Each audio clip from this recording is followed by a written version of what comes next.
Você está tratando o pecado como algo leve, mas ele está tratando você como uma presa. Enquanto você ri, flerta e esconde, ele cava sua cova em silêncio. Muitos dizem Deus entende, mas vivem como se não houvesse inferno. Enquanto a cultura prega tolerância, a Escritura anuncia julgamento. Você acha que está no controle, mas quem se afasta da luz começa a perder a noção da própria escuridão. Se você sente que está à beira do abismo, esta carta é para você.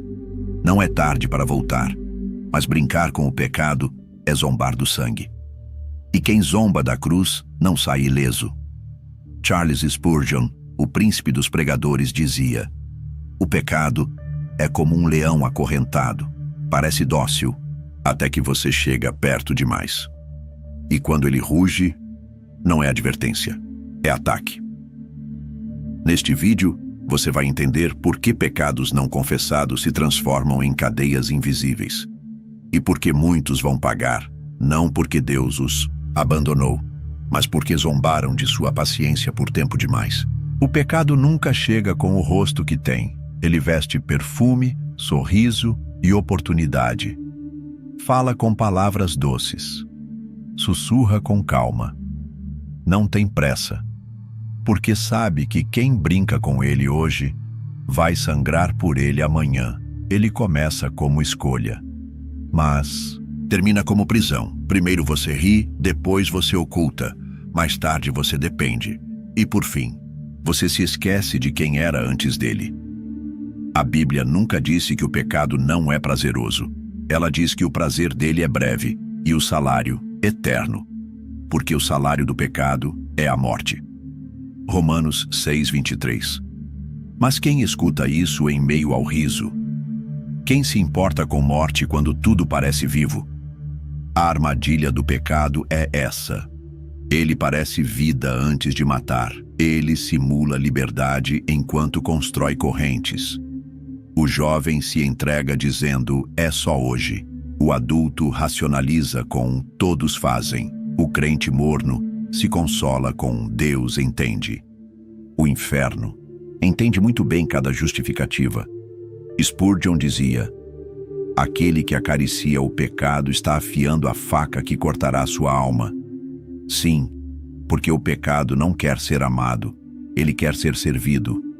Quer controle, quer sangue, quer adoração disfarçada. E a maioria só percebe isso quando já está afundando. Você que está ouvindo isso agora talvez pense, eu ainda estou no controle. Mas essa é a frase favorita do pecado. Ele mesmo sussurra isso em sua mente. Pecado nunca cobra à vista. Ele acumula juros em silêncio e cobra quando você menos tem para pagar. Se você continuar ignorando essa dívida, a cobrança não virá só na carne. Ela virá na alma, na consciência, nos sonhos perdidos, nos relacionamentos destruídos, no distanciamento frio entre você e Deus. E quando isso acontecer, você vai lembrar dessa mensagem, não como acusação, mas como uma das últimas advertências. Você não precisa cuspir na cruz para desprezá-la. Basta continuar pecando, como se ela não estivesse lá. O inferno não é feito apenas de rebeldes declarados. Ele está cheio de religiosos que usaram a graça como desculpa. Pessoas que falaram de Jesus com os lábios, mas negociaram a cruz com os atos. Permaneceremos no pecado para que a graça aumente?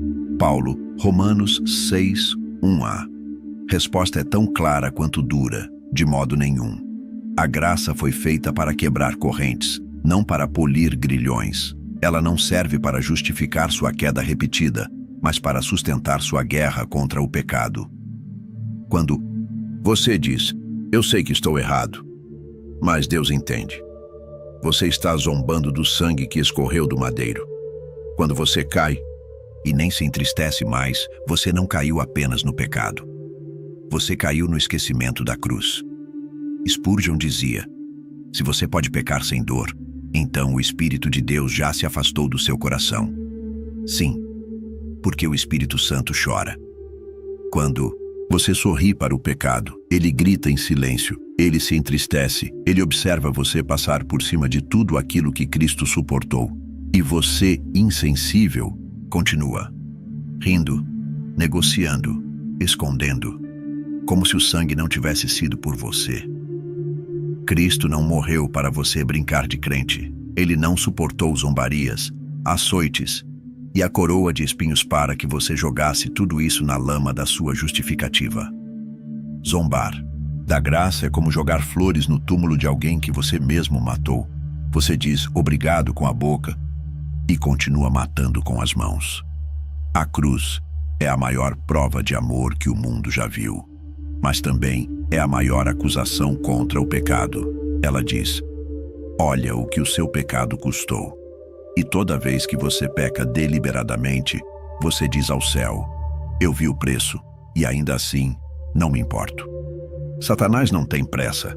Ele não precisa que você caia agora. Ele só precisa que você abaixe a guarda. Uma oração que você não faz, uma vigília que você ignora, um pecado que você trata como fraqueza humana. E então, ele se aproxima. Sede, sóbrios e vigilantes.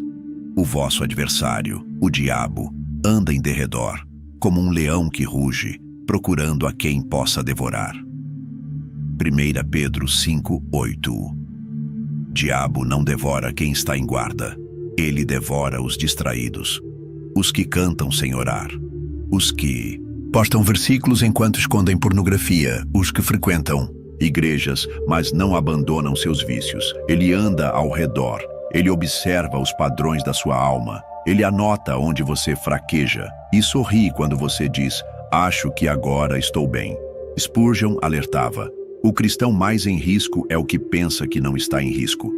Não é quando você chora que o inimigo mais se aproxima, é quando você ri achando que venceu, quando você se sente forte demais para cair, quando acha que já está seguro demais para ser tentado. O diabo ama crentes autoconfiantes, ama líderes que não confessam mais, ama pessoas que usam a graça como capa e a arrogância como escudo. Ele espera na curva do orgulho, espera no relaxamento da vigilância, espera você se tornar alguém que só reage quando tudo já desmoronou. Ele tem tempo, mas você não tem eternidade para desperdiçar. Você pensa: eu tenho vencido. Mas ele pensa: eu só ainda não ataquei. É por isso que a vida cristã nunca é passiva. Ou você está resistindo, ou você já está cedendo, mesmo que ainda não tenha percebido. Não é a queda que define o fim, é a negligência constante, e muitos, ao relaxarem, não apenas caíram, foram tragados. A pior coisa que pode acontecer a um homem não é ser disciplinado por Deus, é ser ignorado por Ele. Quando você peca e ainda sente peso, isso é misericórdia. Quando você cai e ainda chora, isso é graça. Mas quando você tropeça e não sente mais nada, então você deve temer, porque talvez o Espírito já tenha se retirado, talvez a luz da sua consciência tenha se apagado, e agora você caminha, sem voz, sem alarme, sem freio. Não apagueis o Espírito. 1 Tessalonicenses 5:19. Mas muitos já apagaram e continuam falando dele com a boca, enquanto o coração está seco, estéril, morto. Spurgeon dizia: a alma que vive em pecado e já não se sente incomodada é um morto que ainda respira. Você já reparou que há pessoas que pregam, cantam, lideram, mas já não tem brilho no olhar? Não há temor, não há choro, só performance, ego e discurso vazio. É porque um dia elas calaram a voz da consciência, ignoraram a tristeza do espírito, pisaram demais sobre a graça, e agora o céu silencia. Não por crueldade, mas porque Deus não divide a mesa com o pecado intencional. A ausência de dor espiritual não é sinal de maturidade, é sinal de morte.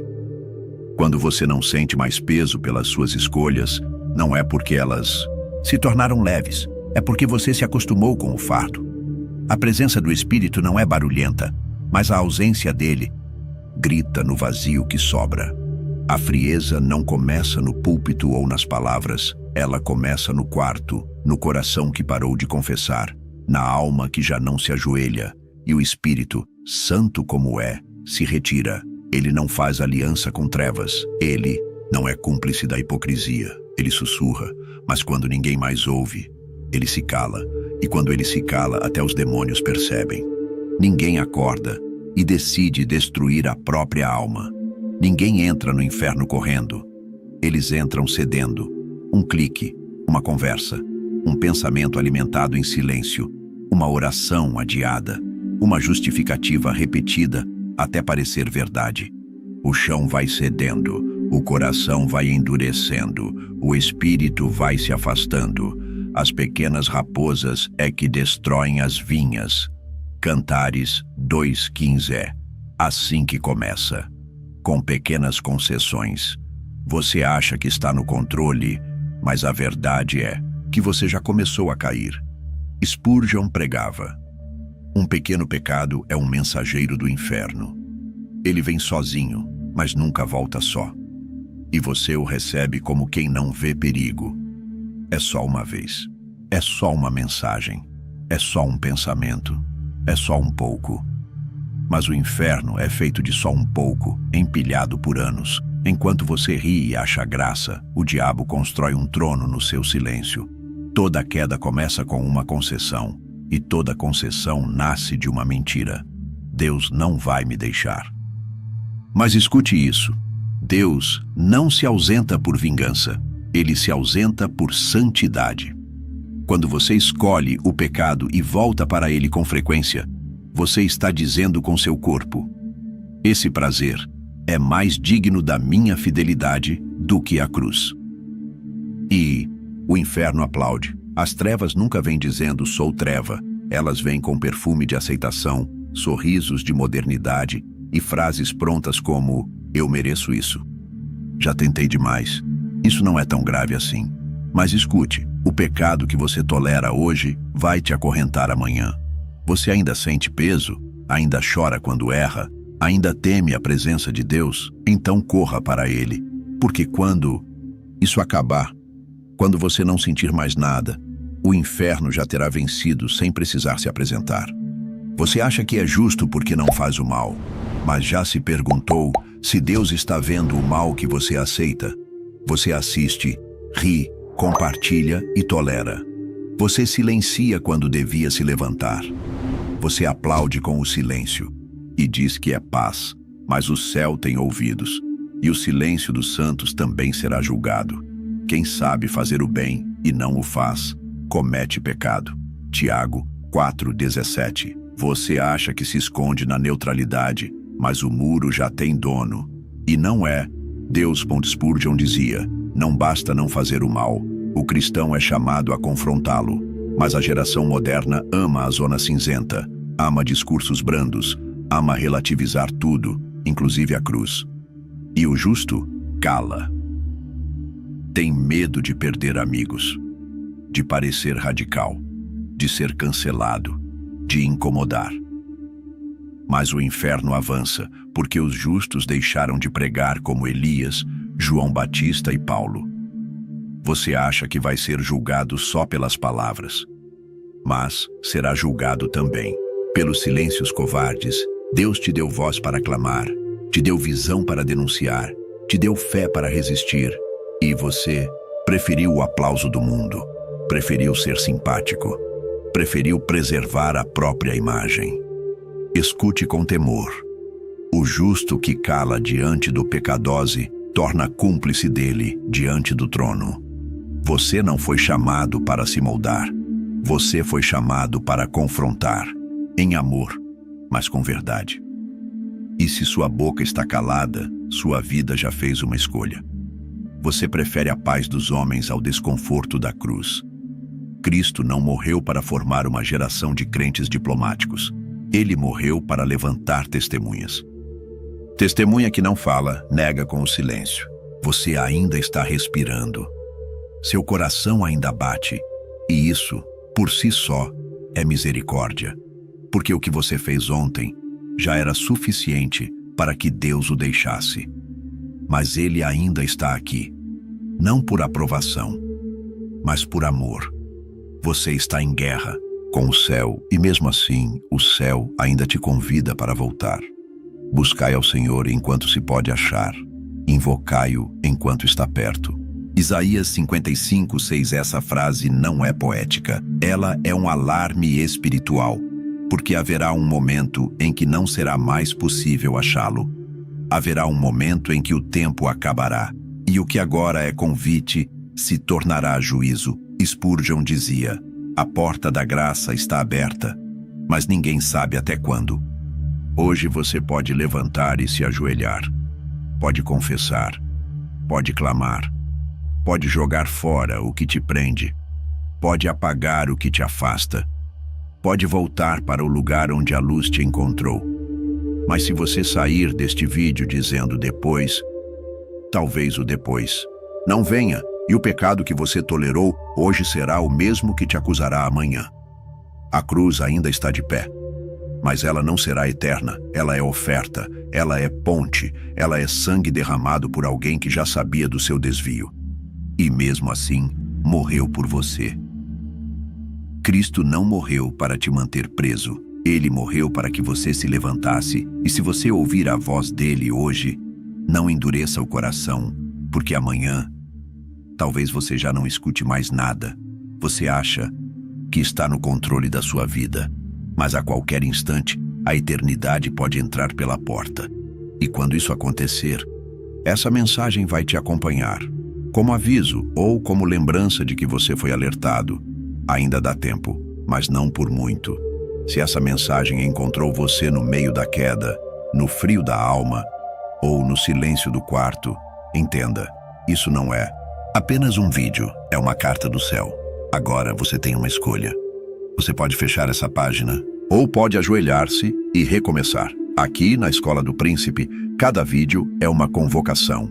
Para os que não aceitam uma fé superficial. Para os que querem mais do que aplauso, status ou religião. Para os que desejam a verdade, mesmo que ela corte. Se isso falou com você, inscreva-se. Esse canal é feito para almas como a sua, que ainda choram, que ainda tremem e que ainda creem que Deus levanta homens e mulheres do pó. Deixe nos comentários o que mais te tocou. Escreva como oração, escreva como confissão, escreva como resposta. E compartilhe este vídeo com quem está à beira do abismo. Ele pode ser a última luz antes da queda. Você não chegou aqui por acaso, e se chegou até o fim, é porque Deus ainda não desistiu de você.